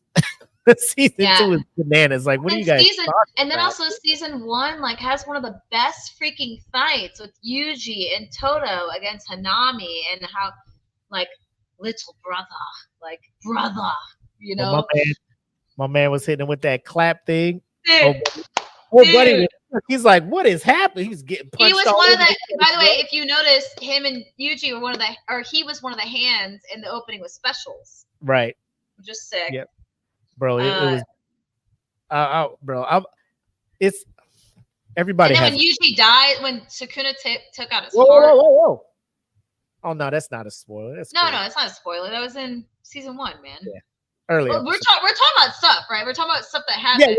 Yeah. I thought you were talking about like season 2 people not being around. No, I'm talking about like, are we allowed to talk about season 2 stuff? Not too much. Okay. We try not to get into the too many details with stories and stuff like that. Try to keep it as general because we want to like have the show kind of be a introduction of sorts, like giving a little bit of data, but not in season 2. I'll be careful. Guys, yeah, I'll be careful about that then. But no, this part going back to the fight. One. Yep. Well, really, actually talking about when Yuji lost control, you know, because obviously, like he now ingests this demon. He has to now prove demon. I said demon. I meant curse spirit. Yeah.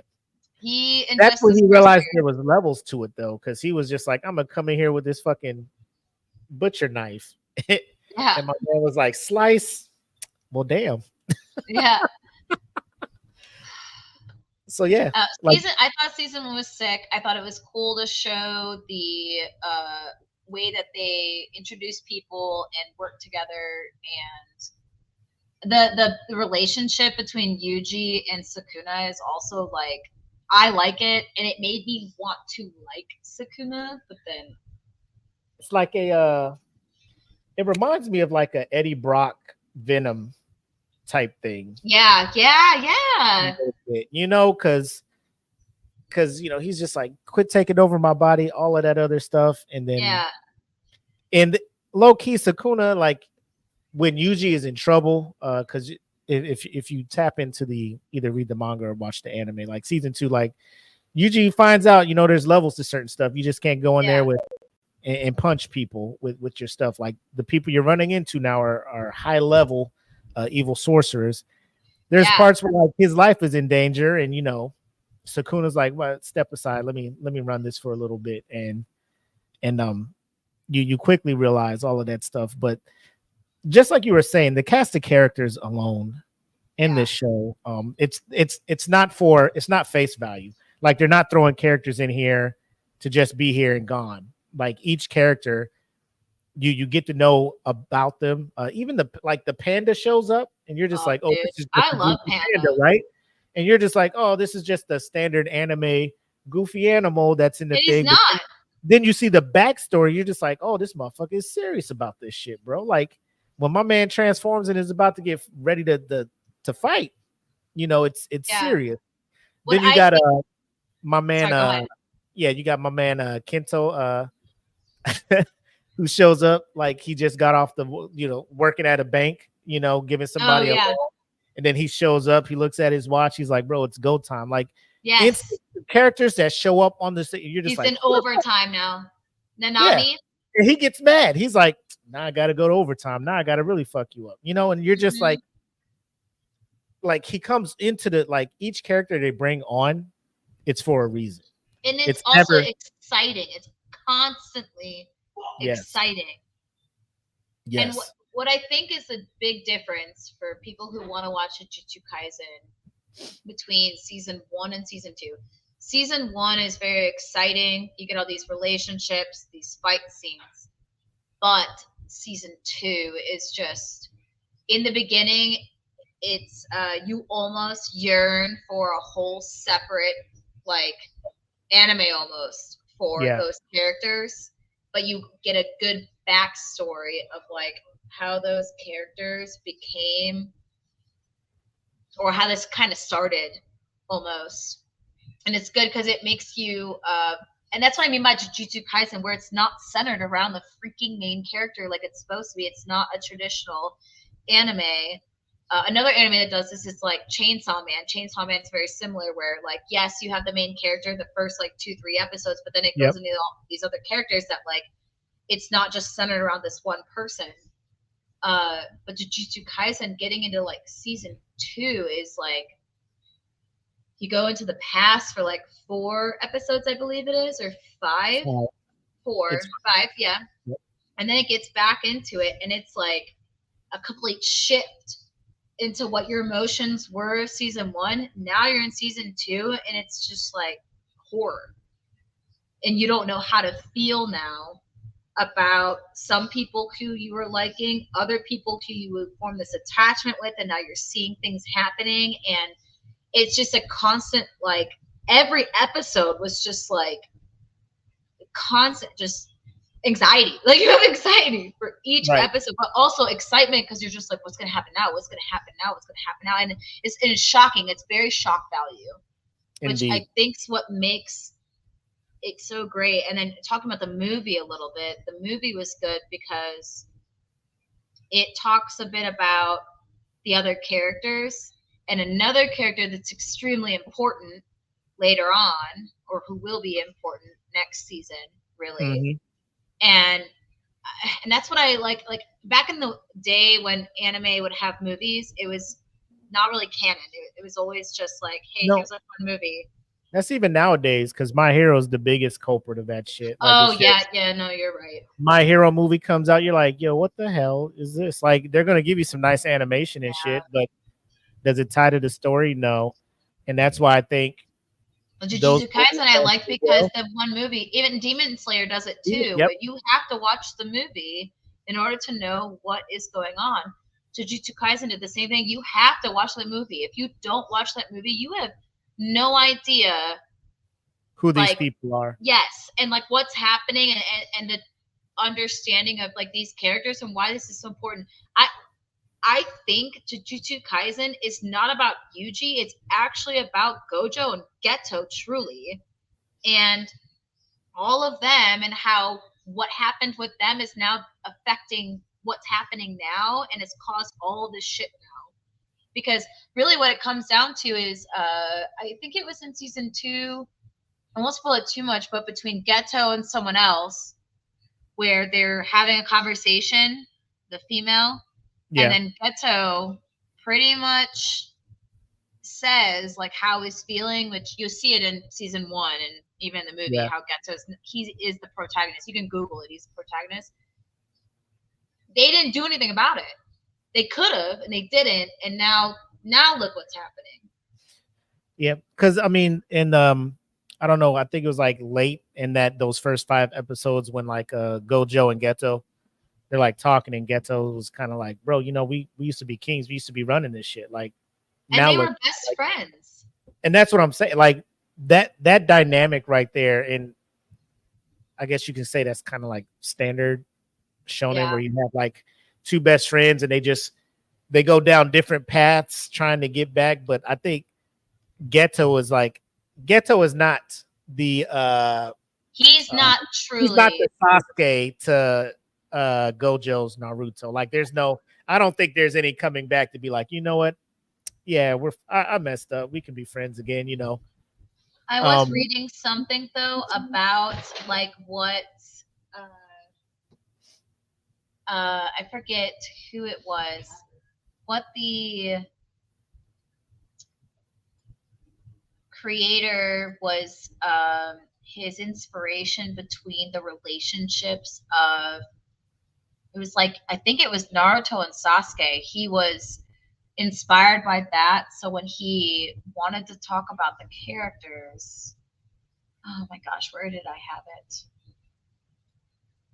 Of what it's right here. Yuji and Fushiguro were based on Naruto and Sasuke. So it's not Geto and Geto and Gojo. Yes, it's actually Fushiguro and Yuji. Oh, really?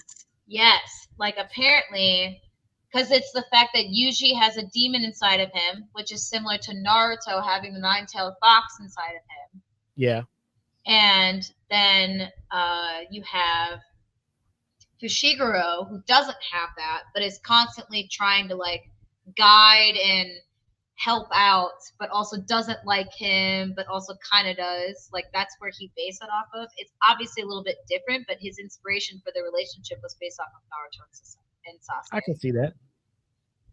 But not Gojo's and Geto's, which is weird because you would think that's more similar. I think maybe more Shippuden wise, because with Kakashi and what's his name, Obito? No, yeah, it's not Obito. It is, isn't it? But it is. I would say that's whose relationship you can, so you can, as you watch this, and if you are a huge Naruto Shippuden fan, you can see elements, and like you said, that he was influenced by this anime. You can see it. Go through it. You can see how some of it was influenced, but it still is different. It's still made in its own way because even the way they communicate and how some certain things happen throughout the seasons between them, it's not the same, obviously, which thank God, because now you're just repeating stuff. But yeah, but it's just small things like that because you'll have that in My Hero 2 between Deku and Bakugo, like, which is I think standard shonen stuff when you look through that. Yeah, but like you said, they did have the movie as well. The movie did perform well. It came out after, I think, kind of riding the hype of the Demon Slayer train arc movie, when everybody was just like, "Yo, anime is pretty dope out here in movies." They released Jujutsu Kaisen 0, which kind of gives the backstory of Gojo and Geto kind of button heads, but then the first 5 episodes. Then Utah. Yep. That's what it's centered around, which when I first watched the movie, I didn't realize. And my significant other, he also, we thought it was going to be about not Utah, but Fushiguro. Yeah. And then when we watched it, we realized it was about this whole different person. They even showed up. Yeah. Yeah. Which we were like, who the fuck? Who is this? Same. Yeah, didn't understand how important he is, but for people who want to watch this, everything's important. It means something. They all matter. They will happen. They introduced them for a reason. Like anytime somebody's brought in this show, you're just like, they're either about to do something now or they're going to show up later on. Exactly. Which I did like his character. Originally, when I watched the movie, I was kind of like, this guy's annoying. He's so whiny. Yeah, and then even like the thing that he had with the cursed spirit, I was like, that's weird. I guess. Right. It was still a good movie, but I just still like wasn't convinced on who it was surrounding. Yep. But then as the movie went on, I was like, okay, this is a really good movie. And now watching season 2, I'm like, okay, this is all right, full circle. So yeah, I know we could probably sit here and talk about this show. Like, again, here we try not to do too much, give away too much about it because we do want people to check in and for themselves. Yeah, please edit it. I'm sorry. I don't think you, because what you talked about, oh buddy, like. In the beginning, yeah, because he didn't really. Just so everyone knows, he didn't really die. It was like a thing. It's like episode 5 or 4 of season 1. Like, it's not like, obviously, like, otherwise it'd be the credit. Dude's alive. Yeah, like it's not a spoiler. It's more so it was just a thing where you're like, oh shit. But so normally we would roll from here, or I do this before we leave. So we talked about the anime, all of that stuff. Talked about the manga. Top 3 characters for you from JJK. What you got? Oh, dude, I'm gonna say Nobara for sure. Toto, and like I said, I like Maki. You know what? I ask people this. Not a whole lot of people take Yuji. You know that? More people say Takuna than Yuji. I can see that. I understand why. Season 2 made me think differently. But also, I'm not kidding. When I say also, when I saw it, I'm like, damn, dude, but still, like, this is crazy. This is such a good antagonist. Like, this is such a good freaking, like, they did so dynamic. good Right. with making you like him and just going into this. Dude, this writer. But to go with like my top three, I talk about Maki. It is a toss up between Maki and Inumaki, which is he only can speak in sushi ingredients. Because I personally think this dude's power is insane. Like I think it's so underrated when he does really master it and he is able to, dude. Yeah. I just really like him. I like his character style. I like the whole concept behind him. I think it's great. I love Maki's like whole thing, dude. I don't know. I've always been that person where like I'm either like for the main character and then like some others, but this is the first show I've ever liked other characters more than, and even more other characters than even the other. Like a lot of people will say Megumi, like they love Megumi, like Steven loves Megumi. Right. Nobara is always a favorite of a lot of people's, but I don't know. It's the first show I've ever. I'm like, yeah. I mean, the main character is good. I love Yuji, but I don't know. I just love these other ones, and I want more screen time for these other ones. Yep. Agreed. I would say like it changed season to season for me. Season 1, I was a big Nobara, and she's still up there. I like Nobara, Megumi for sure. And then there was something about Gojo. Like Gojo's your typical like he's the overpowered, like he's the dude that comes through, saves everybody when shit hits the fan, right? There's something about just a character that's already there. And I have to add my 2 cents into like anime. I want an anime where there is a female character that is just also already there. And that's who it's surrounded at. There's never, I can't remember an anime, unless it's if you look back in the 90s, early 2000s, where the main character is a female and she's already powered up or going through a character development. Or they would just show up like later in the anime. Because I think the only one I could like off top is like Black Clover. There was I don't watch Black Clover, which we've had discussions. Yeah. And I told you like I watched it, but it was like a job because like I would just come home and be like, let's go, and but I canceled it. I'm not. There's this one. There's this one. It is on my list of like just try it again. I'll get there eventually. I just gotta mentally prepare myself. Jackie, you just gotta play it in dub and then just like do other stuff, like do homework, read or something, and then like when fights start, you turn and look. I listened to both sub and dub to see if it was better, and it just there, bro. Asta. I get it because the whole character concept is he's supposed to be loud and obnoxious. I get it. I will say this.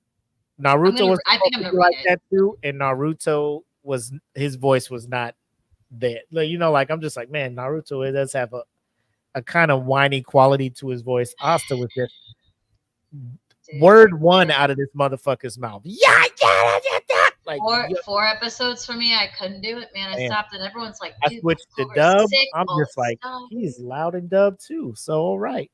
So, but that's how he's written. It says it in the manga. Like that's how he's so I get it. I do understand, and that's what when I go back and I decide to watch it, it's like I was talking about how people will only watch it week by week if they really care about it, and then there's people who will just wait until they just I'm that person with that anime. Like I'm gonna wait until I finally can commit myself, and then I'll watch it.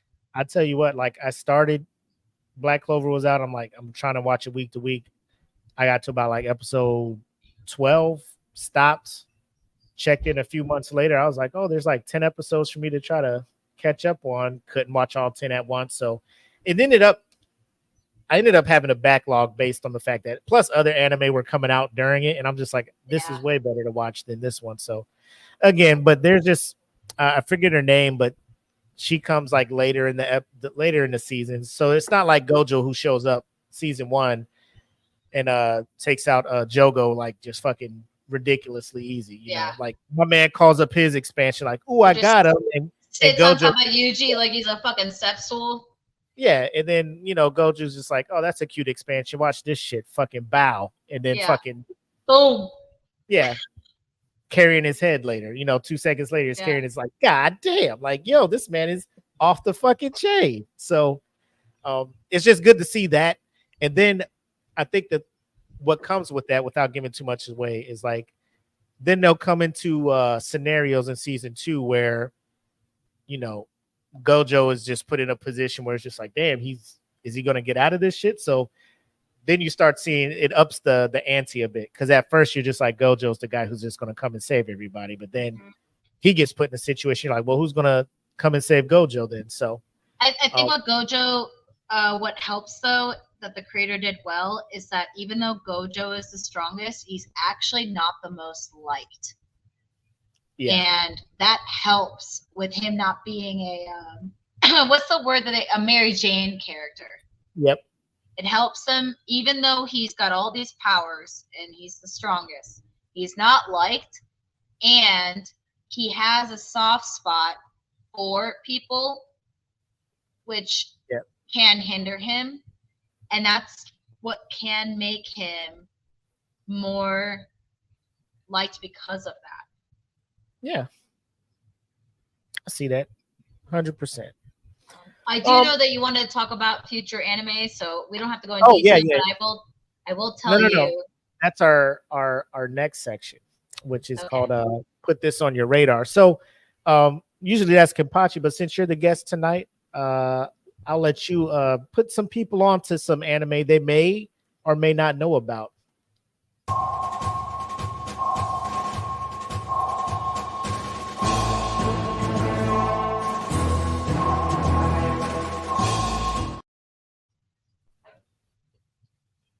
All right, Jackie, what you got for him? So there is some anime that I have on my radar to watch. There's some anime that I have been watching that's newer that I think some people have been watching, not watching. Some things I do want to talk about that I think some people have been watching is what you talked about, which is Mashal. Ooh. I will forever. We won't have to go into detail. I'm just going to put it on there. Other things, if you haven't read the manhwa, I think it's manhwa, Solo Leveling, Kaiju number 8. Dude, first of all, the opening and the ending. And the ending. Okay, there you go. Okay. The anime is sick. Other things, I don't know if anyone's ever watched this. This is an older anime. It's called Punchline. It is. I'm not even going to say what it is, because a person that got me to watch Punchline did not tell me what it was about. They didn't even give me anything. They just said, watch it. I watched the first episode. I messaged them and I said, what do you have me watching right now? Because you're going to immediately think it's a harem. And he's like, listen, just keep watching. I kept watching to episode 4, 5, and I was like, wait, what's going on? And it changed my perspective of the anime, and it's only 12 episodes, and it was really good. Really, really good. It's like, if you ever watched Erased, where Erased is kind of a mystery, and you don't know what's going to happen kind of thing. It's kind of like that, where you don't know what's going on until, like, the end kind of thing. Other ones that are like out that I don't think a lot of people watch, but they're on my radar to watch is the Delicious in Dungeon. It's the one where it's on Netflix, and it's a dude that like kills freaking demons and eats them and tells them how delicious they are. I definitely like that on my list to watch, and I heard it's like absolutely amazing. The other ones that are on there is also Sengoku Yoko. It's up there too for like, it's like a brother and sister demon type that not a fan of humans, but are like trying to learn how to be. And it's heard nothing but absolute great things about that one. There's also one that's like how to use healing magic. I'm saying it wrong. One of those long titles. Yes. That one is supposed to be really good. The Suicide Squad Isekai that just came out, I have not watched it yet, but I definitely think that should be. Is that on Max? It is on Hulu. Okay. And then one that me and Steven have been watching is called Onimushu. It's on Netflix. It's about the samurai guy. Dude, pretty sick. It's like comic book kind of style of animation. Really good. I like it a lot. It's really good. And then this new one that's been kind of being more popular, and I kind of want to check it out. It's called Mayanaka Punch. It's about a bunch of females, and apparently some of them have strong powers. I have not watched it yet, but I watched a clip of it, and this one chick got thrown, just tossed into a wall by another chick. Dude, it looks pretty sick. I will talk about Free Run. If you have not watched Free Run yet, I don't know what you're doing. So many people are talking shit on. I have friends of mine that are like, "This is lame." Well, I'm sorry that Jujutsu Kaisen and Demon Slayer and all these other ones that are action packed constantly have like made you think there can't possibly be an anime to just be chill, but also have like these great. It's just a great story. So, yeah. Goodness. I think those are the biggest things. I would say, like, if you had to watch, we looked at the next season. The next season looks a lot. It kind of looks lame. I think fall looks like it's going to bring some interesting titles that I watched on Crunchyroll.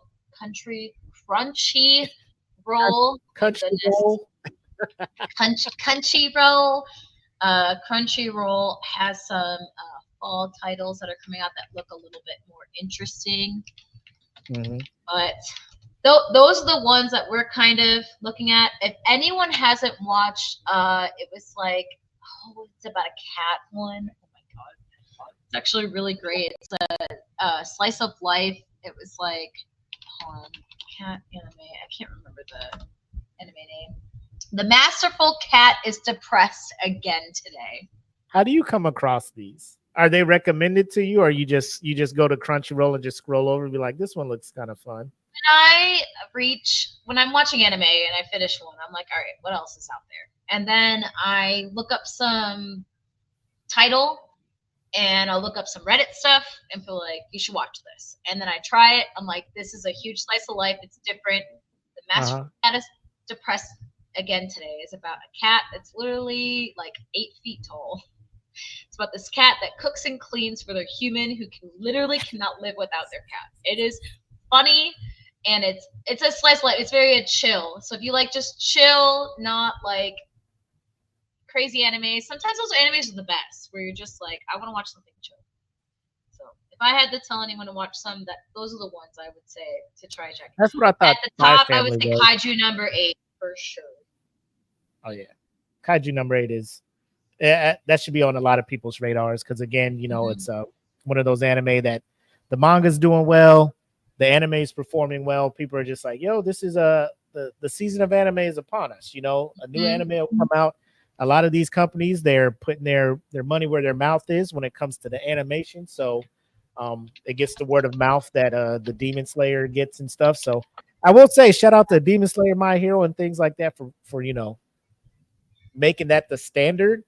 Because there was a time where we would start to get a great animated thing, aka 7 Deadly Sins or a Promised Neverland, and then companies would Promised Neverland's animation kind of fucked that up in season 2.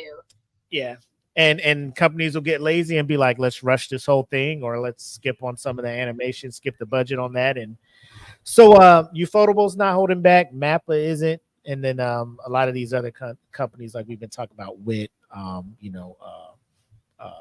Bones, A1, things like that. For mine, real quick, there's a anime called, and I came across it because Black put me on it, called Bartender Glass of Gold. Oh, yes. Yeah, and that one, I'm just like, oh my god, this ain't bad. It's not a shonen. It ain't no big fights or anything. It's this dude. He's like a prodigy mixologist, bartender, whatever you want to call him. Works in this bar that not everybody can get to. People are going there. They're having problems in life and things like that. and my man, he'll listen and fix the right drink. I'm low key watching this shit. Like I want to try one. I'm gonna try to So make. you wanna know what that's based off of? What's that? It's based off of a video game. Is it? Yeah, there's a video game. I played it on Switch. I'm playing it currently. It's I think it's called Bartender, and it is the bartender makes a specific drink that the person wants to have, and then they talk about like whatever they're going through. And it's just a huge like what's it called? They call those games oh my god, indie chill games. Okay. It is a very it's like Stardew Valley is very chill. It's like those types of games where you don't have to really do much except like read and press A and make the make drink. the drink. Yeah, but it's like a just story based. I think that is what that's based off of. Well, I think because I play that video game. The video game's been out for a while. Yeah. So you saying that is that video game. Yeah, I like it. Again, it's one of those, just it's just like music. You just can't watch shonen all the time. You just can't watch these heavy action ones. Just sit back. No, you get burnt out. Just because then they all look the same. Just sit back. It's only 11 episodes too, so it's a quick watch. Watch all of that stuff. It's good times. But before we end, though, I did want to show you what I got from my anime convention I went to. So I got this drawing. That is dope. When I was there, and then I also got this one.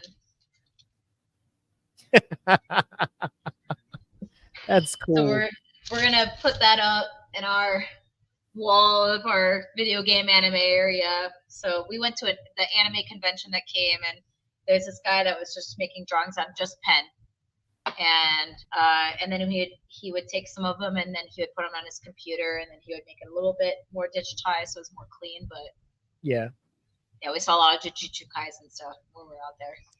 Man, it's the new hotness, and I'm sure the next time anime convention comes around, you'll see some Kaiju number 8 stuff over there, and it's I don't know, it's just I just love the fact that it's growing and it's being more widespread out there, because like at first, like I'm walking in Target and people are just like, "Yo, man, where'd you get that shirt? I love that shirt." I'm just like, "Yep.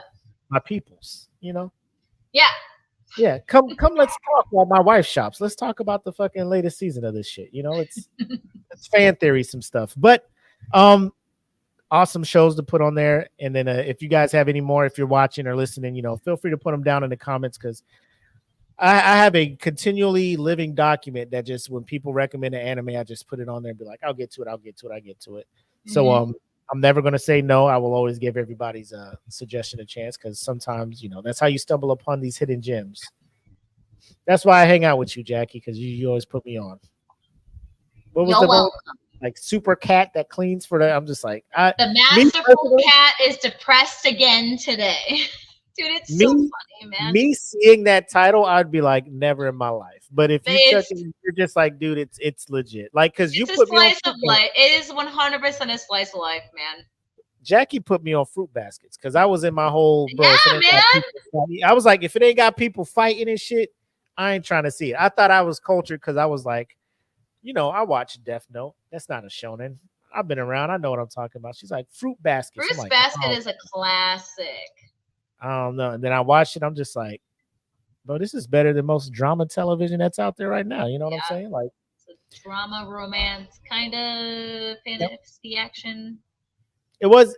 I will say this. It if you are a heavy shonen person, like it'll take a while because you'll have that itch. Like, bro, nobody fighting around here? I don't like it. But you have to have the love for the game in order to really enjoy. Yes. But that is all we have for as far as putting people onto newer ones. We'll get back to our regularly scheduled programming, and then we will give you guys some parting shots, and we'll be done.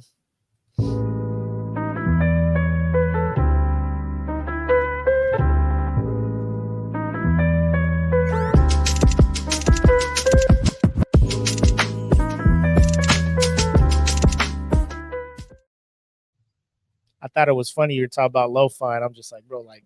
As soon as you put that on, I was like, nice. This is it. This is where it needs to be. But yeah, so episode 3 of Eat the Cake anime, JJK, review. Some sidetracking stuff, but I mean that's to happen because I haven't talked to my girl here about anime in like forever. And like we talked about in the beginning, like we would fuck around and start talking about some shit, and it'd be like 5 hours later. Yeah, that's how our shit sun ended at fucking 5 coming a.m. up and shit, sometimes. like, God But also, we had damn. like 8 people sometimes in it. So Yeah, I mean it was like a big nerd session. We're just like, man, what about this one and that and this, that, and the it was third? But great. it was So good having you on. I know you. Where we at? 50. I mean, when we log off, we can chop it up because I need to get your thoughts on your reaction, and we'll probably do this when everybody can jump on. Like, I just want to get everybody's reaction. Yeah. That final episode of this past season of Demon Slayer, because a lot of people were upset. Oh, this is so slow. It's grinding. And then that last episode drops. Everybody's fucking back on board and shit now. You know what I'm saying? We'll talk about it. Yeah. But as always, thank you guys for tuning in. And I want to say thank you to you, Jackie, for giving us some of your time. I know your time is precious. Busy person over there, settling in, getting your house set up and everything, but taking time to come kick it with the homie and talk about some anime. I really do appreciate it. Oh, dude, thank you so much for messaging me and asking me to do this. I was so excited. So this was awesome. Thank you so much. Too easy. We'll have to do it again. 100%. So not sure what we're going to talk about next week. So I'll probably hit you up, see if you have any suggestions and when you'd be free again. If you want to come back on and all that good stuff. And as always, just stop complaining and just enjoy the anime. So next time. Peace.